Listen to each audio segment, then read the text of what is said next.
propose maintenant dans cette deuxième partie d'échanger plus particulièrement sur les nouvelles façons de collaborer entre DSI et les directions métiers. Alors Anne-Sophie Lotgering, concrètement, comment fait-on collaborer les équipes métiers, les équipes technologiques? Quelles sont les difficultés que l'on rencontre encore le plus souvent et les solutions que vous avez trouvées?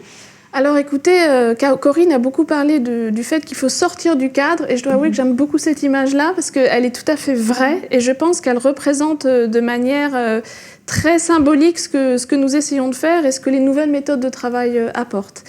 Et je pense qu'il y a plusieurs choses qui sont importantes et j'aimerais les évoquer. La première chose, c'est quand on change de cadre de travail, on pousse les gens à travailler de manière différente. Et quand on pousse les gens à travailler de manière différente, il y a plusieurs réactions qui peuvent venir. Et souvent, une première réaction est plutôt une réaction de refus, de manque de compréhension. Refus du changement, ça, c'est classique. Refus du changement, voilà, manque de compréhension parce que les choses n'ont peut-être pas été bien expliquées, on n'a pas l'habitude de travailler de cette manière. Et donc je pense que la première chose à faire est de bien expliquer le contexte et de bien expliquer la raison du pourquoi. Donc ça c'est le premier point. Le deuxième point, c'est nous nous sommes rendus compte en déployant la méthode agile avec les différentes méthodologies qui en s'ensuit, comme la méthodologie SAFE par exemple, que d'associer tout le monde, comme le disait Corinne, dans une même pièce, les métiers, la DSI ensemble, travailler justement ensemble sur ce que l'on considérait comme étant les choses qui étaient très difficiles à résoudre et de se mettre d'accord sur une solution ensemble, permettent justement de développer une positivité par rapport à ces nouvelles méthodes de travail et de démontrer que de travailler de manière différente ensemble porte ses fruits. Ce que nous avons remarqué aussi, c'est que donc avec la mise en place de ces nouvelles méthodologies, on pousse la responsabilité aux personnes qui font. Et donner la responsabilité aux personnes qui font, cela veut dire aussi changer le rôle du management. Parce que nous ne sommes plus en management de projet avec des KPI bien identifiés. On est sur du coaching plutôt, sur de la manière de comment est-ce qu'on doit, en termes de méthodologie, aider les équipes justement à s'approprier cette méthodologie, comment travailler ensemble. Et du coup, le rôle du manager change. Donc, dans la mise en place de ces nouvelles méthodes de travail, n'oublions surtout pas les managers pour qu'ils puissent véhiculer eux-mêmes ces nouvelles méthodes de travail. Et enfin, de manière très, très intéressante, ce que nous avons vu aussi, c'est qu'à partir du moment où il y a une certaine communication qui est faite autour justement d'ateliers de travail, etc., on voit très vite des équipes qui se questionnent et nous disent « mais pourquoi est-ce que nous n'avons pas été associés ? Et comment pourrions-nous nous associer à cet exercice ?» C'est vertueux. Et c'est très vertueux. Alors en même temps, il y a une certaine méfiance. Pourquoi n'ai-je pas été invitée ? Et un intérêt et une envie. Et donc, c'est cette envie, je pense, qu'il faut cultiver. Mais il faut aussi faire attention parce qu'on ne peut pas déployer tout partout à échelle. Je pense qu'il faut aussi vraiment choisir les projets sur lesquels nous voulons travailler de manière prioritaire et s'assurer donc que c'est bien compris aussi dans l'entreprise pour que chacun se sente impliqué dans l'aventure collective dans laquelle nous vivons, même s'ils ne sont pas directement concernés par les différentes méthodologies de travail. Oui, pour rebondir aussi, c'est vrai que à la fois c'est très puissant, comme le décrit Anne-Sophie, dans la production et dans le résultat, dans l'association de tout ça. Donc c'est un vrai nouveau travail de fond, puisque c'est vrai que c'est, encore une fois, ça paraît comme ça léger, plutôt convivial, mais il y a énormément de rigueur dans la conduite de ce travail-là, et ça ne s'oppose pas au reste. On a un rôle aussi, tous, les métiers et les DSI, de trouver ce bon équilibre entre les méthodes traditionnelles qui persisteront jusqu'à aujourd'hui, puisqu'on a des legacy, tous les groupes ont une histoire, il faut surtout ne pas occulter cette partie-là, mais savoir animer différemment, et j'aime bien effectivement les nouveaux rôles des managers, on travaille beaucoup ça au sens des coachs, les coachs agiles, mais aussi des managers qui savent prendre un peu ce recul et mettre en avant cette dynamique d'équipe qu'ils doivent favoriser en permanence. Donc cette agilité, cette réactivité, c'est pas forcément l'apanage des startups, on a toujours le fantasme, les grands groupes aussi peuvent s'organiser pour être agile. Aujourd'hui, Corinne Dajon, l'innovation, est-ce qu'elle est toujours impulsée par justement les techniciens, la DSI, ou est-ce que c'est les métiers qui vous challengent ? Comment ça se passe ? On est très challengé, donc je dirais que ce sont les deux, puisque là, on a un rôle effectivement permanent sur l'innovation, sur les nouvelles technologies. Les nouvelles technologies aujourd'hui, c'est déjà, on a à entretenir beaucoup de technologies et donc ça ne s'arrête pas. Ces technologies aussi, elles sont moins pérennes. On est obligé de les faire évoluer dans le temps, donc il y a un sacré sujet aussi d'innovation autour de tout ça pour servir les métiers. Et heureusement, je dirais, ça se complète par la vision des métiers, ces métiers qui regardent partout, qui sont très curieux et donc qui captent très vite d'ailleurs les solutions de marché. Et là, encore une fois, c'est bien la proximité, la confiance que nous avons dans ce travail en commun qui va permettre au DSI de bien accompagner les métiers.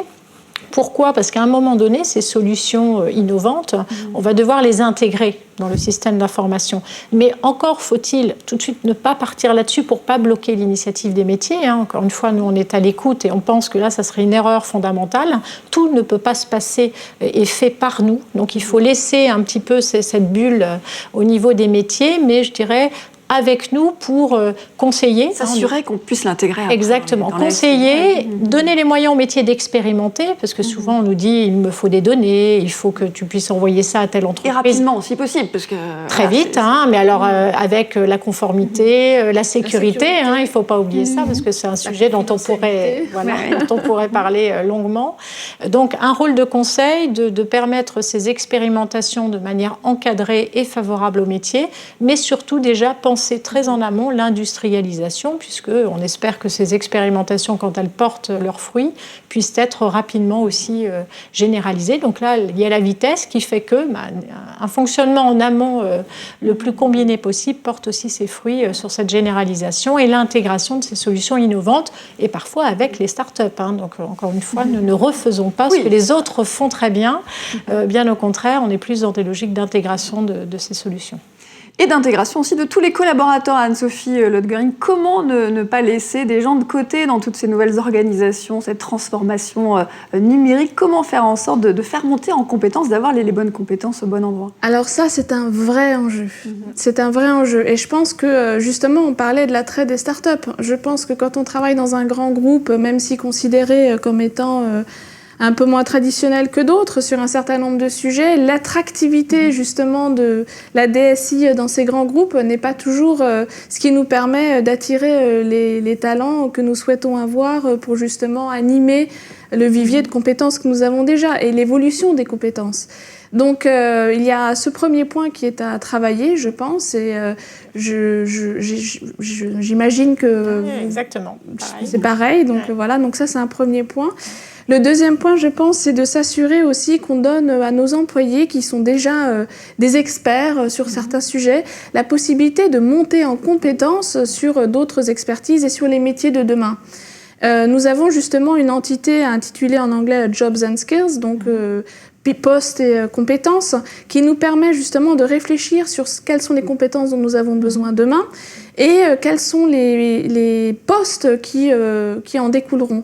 Et cette puissance de pouvoir un petit peu regarder en évolution sur ce qui va se passer dans le futur et comment est-ce que du coup nous devons intégrer ces évolutions dans nos compétences d'aujourd'hui, nous permettent de proposer des cursus, des formations à nos experts aujourd'hui qui leur permettant justement d'évoluer dans leurs compétences. Donc ça, c'est un deuxième sujet. Un troisième sujet, je pense, qui est aussi très important, c'est la politique d'insourcing, comme on dit en anglais, d'un certain nombre de compétences que nous avons eu de manière traditionnelle tendance à donner à des prestataires pour différentes raisons, généralement pour des raisons de coût, soyons clairs. Et je pense que la possibilité à savoir quelles sont nos vraies compétences au sein de nos métiers qui doivent être les nôtres et sur lesquels nous devons capitaliser et sur lesquels nous devons investir versus des compétences qui peuvent être externalisées. Cette connaissance du make or buy est absolument clé parce que ça nous permet du coup d'internaliser un certain nombre de compétences que nous n'avions plus et sur lesquelles nous devons continuer d'investir. Donc ça, je pense que c'est le troisième point. Enfin, je pense que la communication de ce sur quoi nous travaillons est absolument clé. Je pense que de manière générale, si nous ne réussissons pas à communiquer d'une manière lisible, voilà, et de donner envie sur ce que nous faisons, nous ne serons jamais le pôle le plus attractif ou l'entité la plus attractive. Donc je pense que notre capacité à pouvoir communiquer sur ce que nous faisons et comment justement nous contribuons au mouvement de l'entreprise est absolument clé. Cœur, quoi. C'est voilà. Métier au cœur. Petite parenthèse, Corinne Dajon, des métiers qui restent encore très masculins. C'est vrai. Comment Merci de lancer le sujet. On voit, hein, on voudrait recruter plus de femmes, hein, mais malheureusement, ces femmes ne sont pas là. Et il y a tout un travail, vous le citiez en introduction, avec le CIGREF, sous l'impulsion du CIGREF, et avec des associations nombreuses qui font des choses extraordinaires, hein, plus d'une quarantaine d'associations, pour attirer l'attention sur ce phénomène de société. Hein, c'est pourquoi se passer de la moitié du potentiel dans ces métiers-là, puisque effectivement, on voudrait les recruter. Elles ne sont pas là. Il y a lieu de commencer très très tôt dans les cursus scolaires, hein, école primaire, les collèges, parce que au bout d'un moment, elles changent d'orientation, parce que l'image de ces métiers de l'informatique, hein, si je recentre là-dessus, vus uniquement comme des codeurs très masculins, avec toutes les caractéristiques qui vont autour, voilà, et des jobs pas forcément très fun, comme on dit. Voilà, ça gâche vraiment l'image de ce métier qui est pour moi vraiment formidable et qui a un champ de possible aussi très enthousiasmant. Et donc les jeunes filles ont toute leur place, les femmes ont toute leur place également dans les reconversions professionnelles. On fait des choses avec Pôle emploi, on travaille là-dessus pour marketer les DSI, représenter notre travail et le lien qui s'établit pour véritablement servir nos organisations et ne pas être cloisonné là dans un univers très technico-technique assimilé aux mathématiques. Donc il y a un message fort pour les femmes et les jeunes filles donc, de s'intéresser à ces métiers-là et qui sont extrêmement aussi porteurs aussi pour les jeunes filles, hein, des métiers qui sont bien rémunérés, il faut le dire aussi, et donc du coup avec des évolutions et des trajectoires de carrière. Anne-Sophie en parlait et j'aime beaucoup moi la gestion active des emplois et des compétences. Et on travaille aussi ça parce que ces métiers-là peuvent évoluer et c'est quand même sensationnel aujourd'hui d'avoir des cursus dans les entreprises qui dépassent les frontières de l'informatique ou du métier, mais qui permettent vraiment de s'enrichir justement de ces doubles compétences. Donc venez. J'espère que l'appel a été bien entendu. Alors on l'a vu, hein, beaucoup d'évolutions dans la façon dont la DSI travaille avec les métiers et pourtant ça reste quand même encore un sujet difficile, pas toujours simple, si bien que les DSI aujourd'hui n'hésitent pas à s'accompagner, de se faire accompagner par des cabinets de conseil, à l'image de Talisker Consulting par exemple. Les Échos Publishing ont d'ailleurs rencontré pour préparer cette émission Jean-Luc Dragon. Il nous explique la façon dont ils aident les DSI à se positionner et à optimiser la collaboration à l'intérieur de l'entreprise. Regardez. Le positionnement aujourd'hui d'une DSI, il est de moins en moins technologique et il est de plus en plus sur le produit, la valeur, la relation avec ses clients. Très souvent, les métiers font appel à la DSI pour optimiser leur fonctionnement. C'est-à-dire très souvent, les coûts sont dans la DSI et les gains sont dans les métiers. C'est très important pour le DSI d'expliquer quel gain fait le métier versus le coût qu'a coûté le projet Intel au service de ce métier. Donc, les leviers d'une bonne transformation, c'est qu'il faut qu'elle ait un sens pour tout le monde. Il faut qu'elle ait un sens pour les collaborateurs de la DSI qui vont vivre très directement cette transformation, mais il faut qu'elle ait un sens pour toute l'entreprise.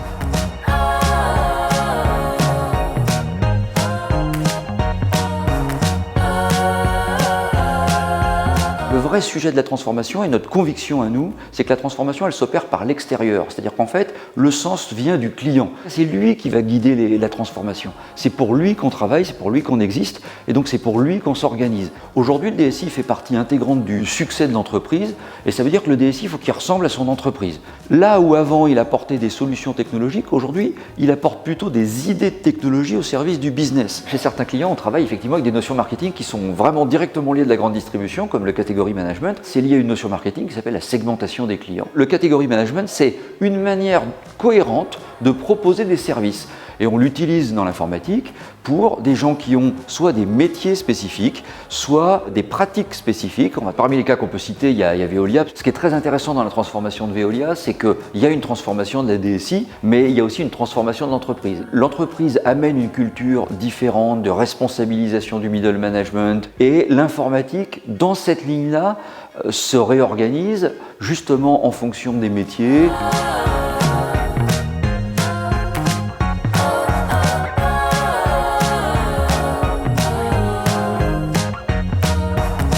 Ce qui me passionne dans l'accompagnement des DSI sur ce sujet du marketing, c'est justement de dire on est sur une matière qui est la technologie et notre job à nous, c'est d'accompagner les clients sur comment est-ce que je peux utiliser cette matière qui est extrêmement riche pour aller étonner mes clients et améliorer soit leur vie quotidienne, soit leur performance. Donc la question, c'est comment j'utilise l'IoT et comment j'embarque toutes les équipes de l'informatique dans ces changements, parce que le vrai sujet du marketing, c'est de travailler pour son client et puis la fierté du produit. C'est-à-dire qu'on travaille bien sur ces deux côtés, le client d'un côté et les équipes de la DSI de l'autre.